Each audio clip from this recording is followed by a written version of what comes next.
go. That's a good one, guys. That's a good one. That's a real good one. What is that? The question of the day today is the spring run happening?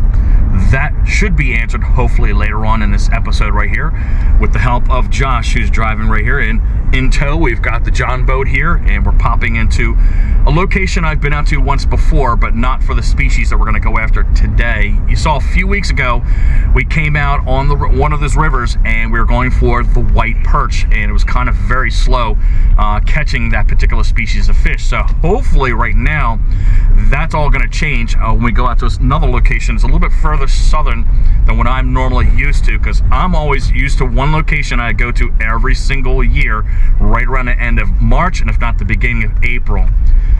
So today, I'm going to throw a little bit of a special surprise on Josh right here, because you know when I start off the spring fishing to go ahead and carry out into the end of this year, because that's when fishing starts picking up here in the Delaware area, state that is, I always have Okie out here. He is my man who doubles up with me on the spring run, and it's always been a tradition between he and I, but obviously you know he's passed away for all you OGs and people who don't know now. So obviously he's up in heaven, hopefully looking upon us today. He has a lot of big shoes to fill right now, but I'm going to go ahead and pass the torch on to Josh. He is going to be my guy right now, and I'm going to go ahead and put a GoPro on him. As always, you see my perspective, me turning around looking to him, but it's going to be much more easier for Josh to have the GoPro on here so we can get his perspective of what's going on, and it makes it much more easier to edit upon these videos that I put in front of you right now. But I'm quite confident that Josh can reasonably, I didn't say fully fill, because there's no replacing Oakser. He's just a savage. But Josh is a very, very good fisherman, and that's why I'm laying my confidence on here. Plus, he's always out there for me. He's always calling me at the right time, and he's very integral on this channel, because without him, much of the success that I have going on this channel goes right to him, out in the bay, in the ocean, out in freshwater. So I'm proud to have him on the channel. I'm proud to have that GoPro going upon him today. So let's hope the best for the both of us. We're going to cast our lines out there, guys, and hopefully bring you a great episode today. As you know, guys, you have to have your licenses on you. Just be safe out there, and mind your P's and Q's. But Josh is backing the boat up right here, and we're going to go ahead and grab a... Whoa, a little close to that pole there, buddy. There you go.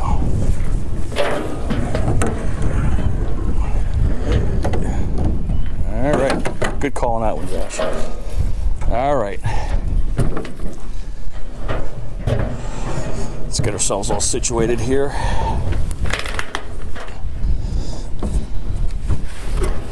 As we're traveling upstream here, looks like our plan is going to be going to where those conifers are at, or the pine trees, and try to get a windbreak right there, and then settle down right there and pop our lines out.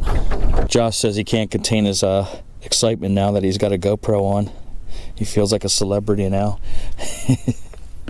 But we're getting our high-lows prepared right now, and then we'll get our baits out there. All right, well, we're set up. I don't know if you guys can see it. Got a earthworm on the top, bloodworm on the bottom.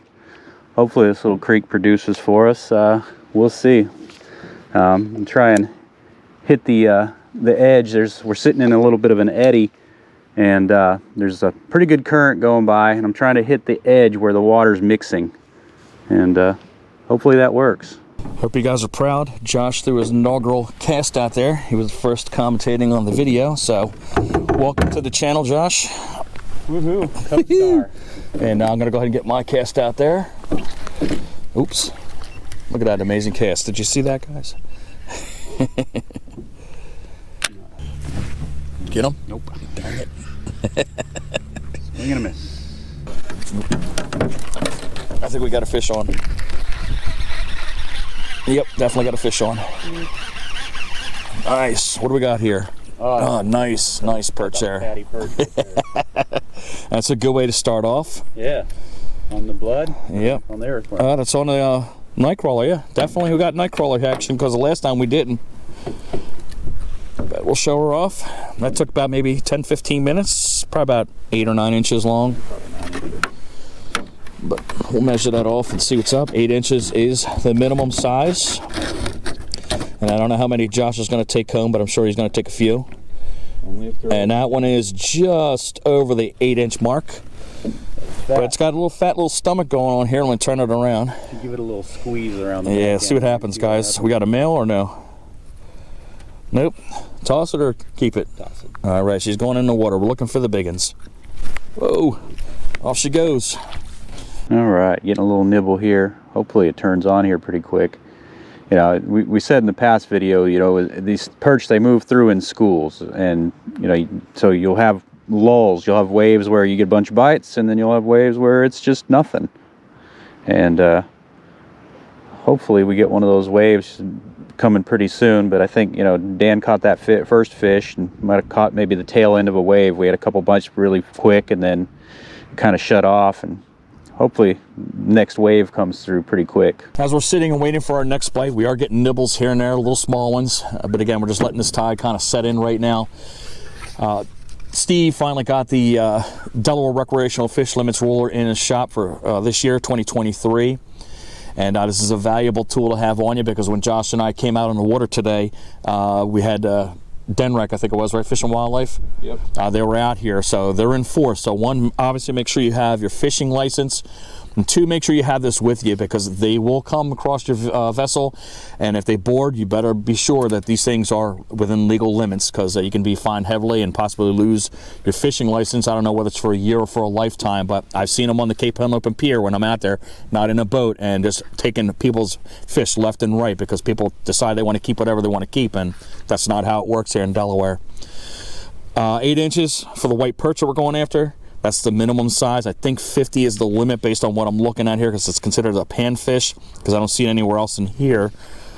But other species that we may potentially come across throughout the season here, we got spotted sea trout, largemouth bass. Obviously, you're not going to go for that. We got weak fish, black sea bass. We'll definitely get those at some point. Spanish mackerel, here and there. Summer flounder we'll definitely get. Tautog we'll definitely get. Black drum, hopefully. That's me and Josh have been joking with each other. We're hoping that they're not this size. We're hoping they're as big as this boat. But we're next month should be the month potentially that the black drum should start up. It usually lasts about possibly a month, maybe a month and a half, and they get gigantic. So we can't wait for that. And on the bottom, you got all your clam sizes and your hard, soft, and peeler crab sizes here, so we're within limit. And we got some informational stuff that we're not going to go into, but if you get the ruler, if you want to pause it, it'll basically just tell you everything about the species and how many you can catch and the seasons and everything else like that. So good to have this. Make sure it's on all your boats, and make sure you have it on your person when you're walking around if you're in any of these tributaries or out in the bay or ocean. We're definitely going to be getting some weeds on here. You can see it accumulating on the hooks here. So every once in a while we got to clean it off. Kind of slow right now. It looks like the bloodworm's been getting nibbled at, but nobody's sticking, and I managed to sweep with the net and catch a single grass shrimp. So this is the grass shrimp. This is the preferred food of the white perch, and well, we'll see if we can get a perch on this one lonely little grass shrimp. And for these guys, you just want to run them the whole length of their body to put them on these hooks. We brought up our lines right here. We're going to try to find a convergence up here somewhere where the water's actually coming out of one of these small tributaries, and hopefully those fish are hanging right around there. But it's deader than a doornail in the spot that we're in right now. We only had that one white perch. I think we're in slack tide right now, so we want to take advantage of that and not fight the tide all the way up here. So give us a couple seconds and we'll try another new location here. We're settled into our new location. As I mentioned to you, we're stopping at the blind right here. We got one tributary coming across this way, another one coming over here, so everything's kind of converging right here. And we're kind of sitting in a quiet area. You can kind of see it in front of you.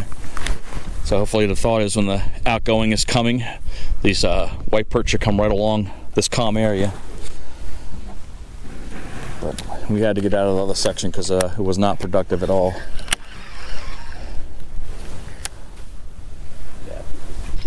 Starts coming out, Yeah. skip up and there'll be an eddy right here.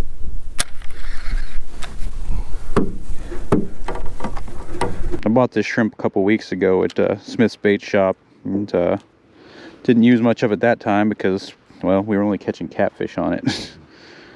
That's all it wanted, it was catfish, and that might be the case today. Who knows? We'll find out if we are fortunate enough to hook one of them. But seems to be getting bit, so we'll keep fishing it.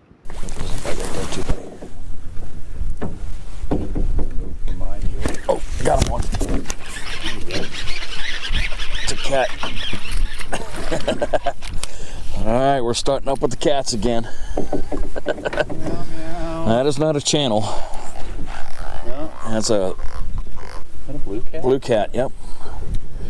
Little blue cat. All right, on the board again here.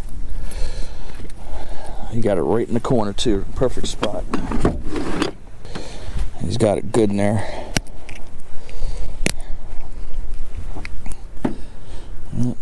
Hopefully I don't lose this hook. We got it. He got a double hit here.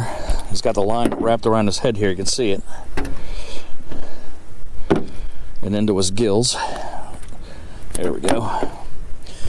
But I got my second fish on for the day. Off she goes. All right, I've downsized my hooks. As I mentioned, I went to these antique true turn Aberdeen hooks, and yeah, I've owned this pack of hooks for, geez, almost 30 years, 25 years anyway, and finally getting through them. You know, it's 50 hooks, and I've used them before for perch, and they work really well. And generally a fan of these kale hooks that I was using, and I wouldn't think those would be too big for perch, but I've missed an awful lot of fish, so we'll see what happens with the downsized hooks. So the true turn hook works, you see. I'm trying to get them off without losing my bloodworm, but it's a little bit better. That one's probably 9 instead of 8, but let's see. Yeah, he just touches 9. Nice. Good deal, man. But that's improvement. Decent sized perch. That's an improvement. Am I over you or under you? Nope. Double hitter, man. You got a double hitter. That's what it was. It's his hitting all mine. Oh no, I got 2. Look at that. You got a big and 2 on the bottom. Holy crap. Here, bring your rod this way. There you go. Look at the belly on the one that's there. I'm gonna keep this in the water here. Look at this. Man, oh man, look at the size of that one, guys. That is a jumbo right there, definitely. So there's the little guy. Just a little over 9 inches. Tossing the back, bud? Yeah. All right, there she goes. That's a jumbo, technically. And I got another one banging on me. I think this is what we've been waiting for here. There you go, fish on. That's a catfish, I think. No, good Lord, we got a flying perch. That's pretty good one. He got one in the side. You got both your hooks? He's on the gill plate there. But I think our patience is finally paying off. It's another short. There you go. Off she goes. Get him.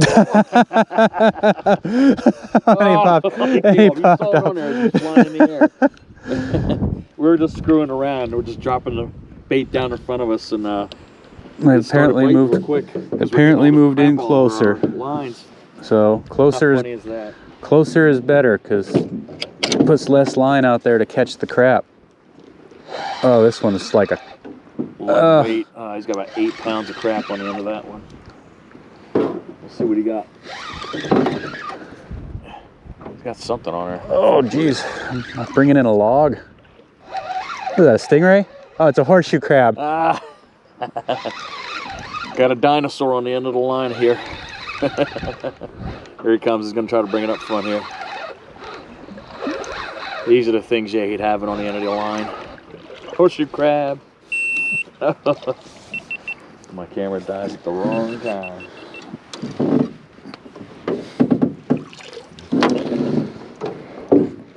I caught a dinosaur.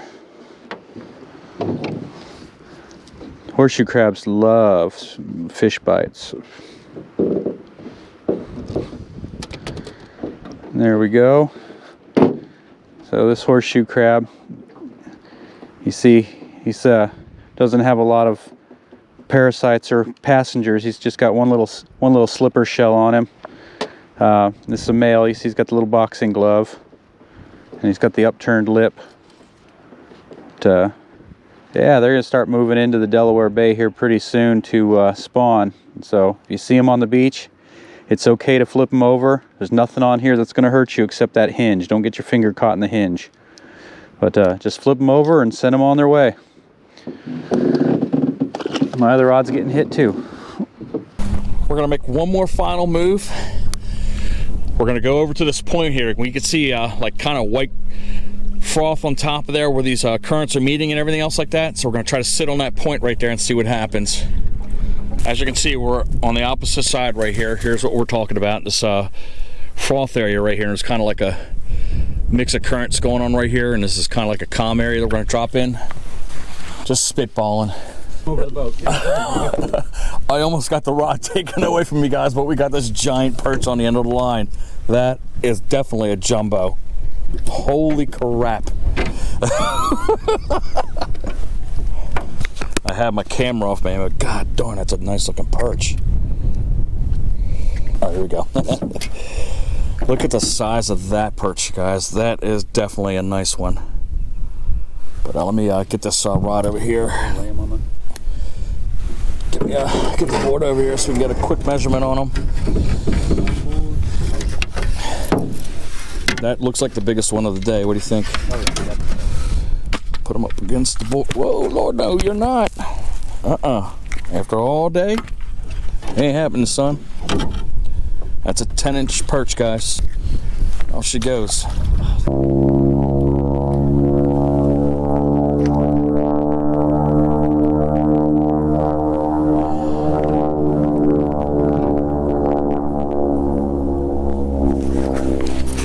I doubt you can see it here, but we're watching a plane right straight up here. This guy's he's doing a barrel roll right now.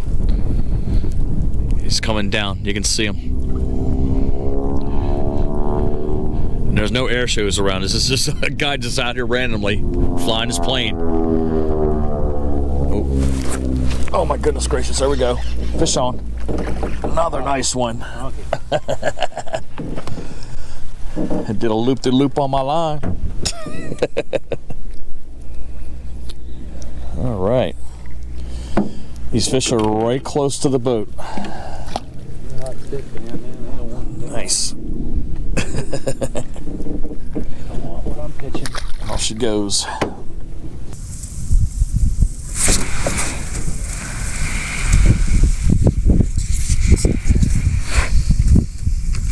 There we go, fish on. Oh man. Oh, it got me caught in the structure. It's underneath there, guys. It turned out to be a decent day though, despite the small gaps there. Or decent gaps. Did you get them? Nope. Ah. Shrimp for the worm.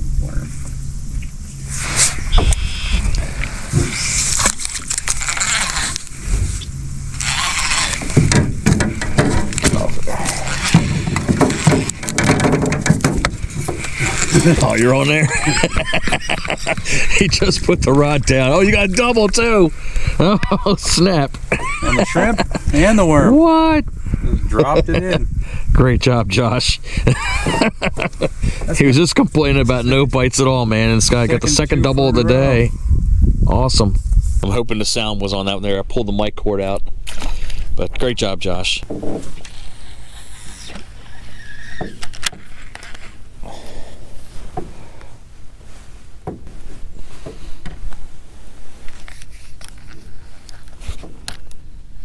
There you go. That's a good one, guys.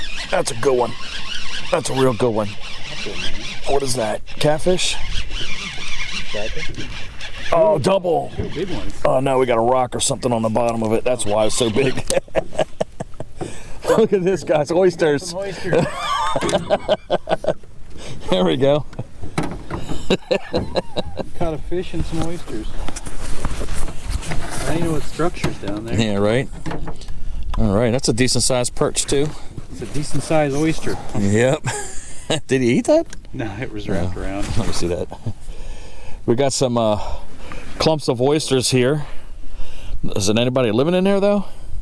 Looks like one might be living in there though, but I thought I had me a giant on, but off that goes. It's a decent sized perch.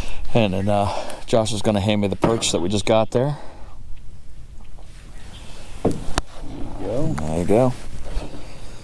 Boom. How about that, folks? Off she goes. We're heading our way back in to go ahead and put the boat back up on the trailer right there. I think Josh did a great job in his inaugural episode with his own GoPro on there. So I think we're going to have many, many more great video clips coming out in front of you instead of me just filming him or vice versa, him trying to film me. It helps me out, although it's kind of a little bit longer to go ahead and split these two and get them all together in a mix to make sure they fit right. But I think we had a decent day today. It took a long while. We got a beautiful sunset going on right here. Let me turn it around as best as I can. Where is that sunset? Right there, guys. But we got a whole bunch of perch on the end of the line. It wasn't the great run we thought it was going to be. I think about another week or two we might have that craziness going on. But we caught some jumbos. That's all that mattered. And we caught a catfish to boot. But it was a long day, and we're going to head in. We can't wait until April, man. That's about a week from now. Towards the end of April, that's when the drum come in, and Josh will be putting a phone call out to me, and we're gonna get back out there again, and hopefully we can hit bigger than 25 pounds, which is what we caught last year. He hasn't caught one yet, but I got confidence he will get one. So hopefully you guys liked that episode. If you did, give us that thumbs up. I would hope you consider subscribing to the channel, hitting that notification bell. Drop a comment below. Let us know what you think about it. Let me know what you think about his angles. Go ahead and follow us on Instagram at 302 Fishing. I'm hoping you guys have a great day, and hope to get to see you next weekend.